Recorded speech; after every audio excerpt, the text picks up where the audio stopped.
Good afternoon, and certainly appreciate seeing everybody out here. And it's a great occasion. Anytime that we can help our county, it's something we should be proud of. And anytime you can help individual people get good drinking water, then that's a really, really good thing. It's just one of those things that the longer we live, the more of a demand we're going to have for clean water and particularly good drinking water. You know, we benefit here in Lincoln County by having oil and gas and coal, but at the same time, we all know that those things take away from the clear water that we have in the ground that we depend upon for years to drink.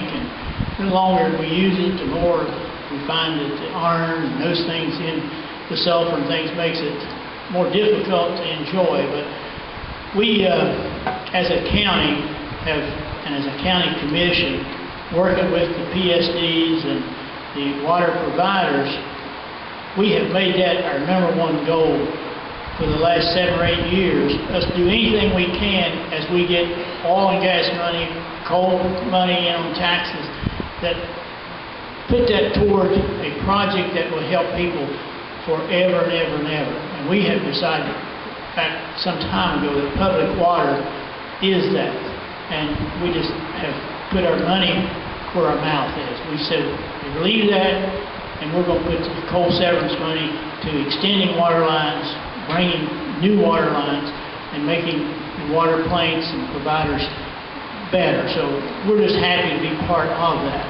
Nothing happens until you have a group of people coming together and trying to get things done. I know we have a couple board members that were on the PSD here, and when they were on the Lincoln PSD, their thoughts were trying to improve water, make it a business, let's get things done. And certainly glad that they could be here today and knowing that that's the way the process works. We have to see what's out there, see what we can get, because everybody's wanting this money to do things to help their county across this state. But we're fortunate to have what we have here today. One of the things that I think that needs to be stated and remembered is that water projects just don't happen. There has to be certain people involved in that. Of course, you know the government people, that's our job, to try to make it happen, work with people. But it has to be individuals that say, I need this worse than somebody else. Knowing that everybody needs it that don't have it. But there's a lady sitting here on stage with me that came to county commission meetings, and said back probably 5 years ago that, Mr. McCann, I can't live forever. Get me water before I die. And and she was dead serious, and we're dead serious, but really, without Naoma, Nay, I think is really what they like to be called.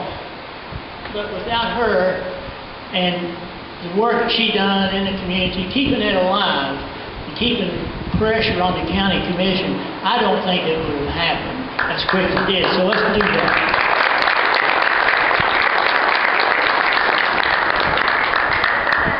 We had a hearing back in the winter at the Public Service Commission, and she was there and spoke on behalf of getting this water project together. So she not only, I think she looks great today, but she is a worker for her community and her church and those things. So she is a blessed lady, and we're just fortunate to have her in our community and have her in our county. So we certainly do appreciate it.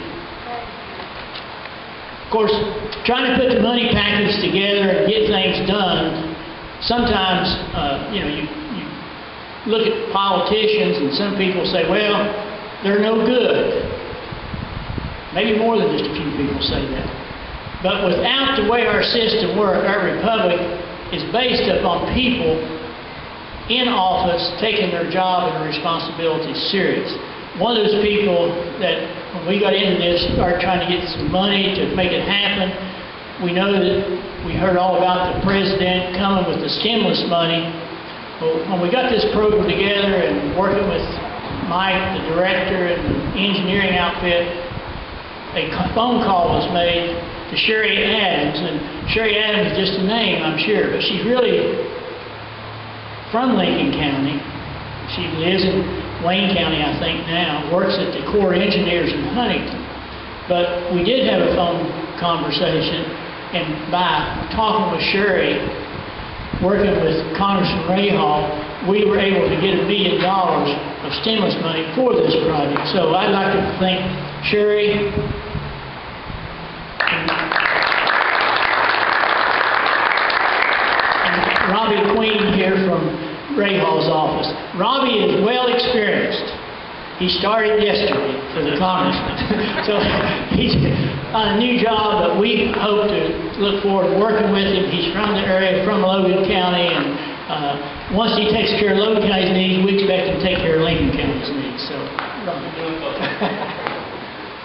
I'm not very good at remembering everybody to introduce, but we do have people here that have been instrumental in trying to get things done, and I think that we're working with our state senate, our governor, and our House of Delegates people, these kind of things happen. You can't have disarray, you can't have things happening without people being focused and agreed upon, this is important, this needs to happen.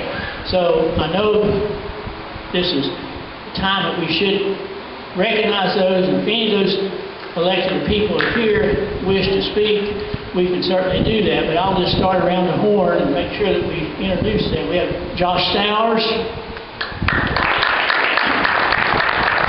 Josh is a very energetic Lincoln County by a distance, I guess.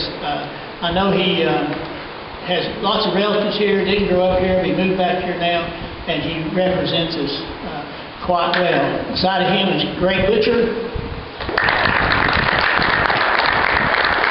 Greg is he's adopted two counties. He's got Logan, he's adopted Lincoln. He hadn't decided for sure, but I think he may end up eventually being a Lincoln County, 100%. And of course, next we have a Lincoln County guy that probably doesn't need any true introduction. He has been around serving the people, and he had a little bit of bad luck for his part, but maybe good luck for another gentleman. He decided this past year to run for the Senate, but Delegate Eldridge.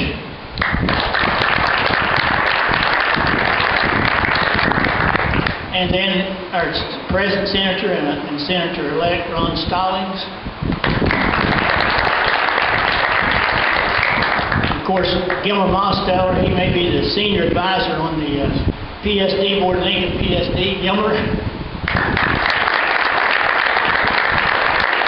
Then we got Mike Mosteller, the guy that gets all the blame and does most of the work, along with his staff over there at the PSD. And this guy here that we all had to wait on, brought all the nice-looking shovels, Randy Watson, the engineer, certainly he's been good to work with, and he puts his heart into the project. The only thing I'm going to say today to him is, this project is history, and we want it done as quick as we can. And I know that we have the contractor back here, the successful bidder, Mr. Shinaki, and we're happy that he's in Lincoln County, and the jobs will be local, and the project will get done on time and done well, I think. But Mr. Watson's challenge is, and the PSD's challenge is, that this time next year, I would want to see Alcoa Woodville project, money put together and ready to go to bid.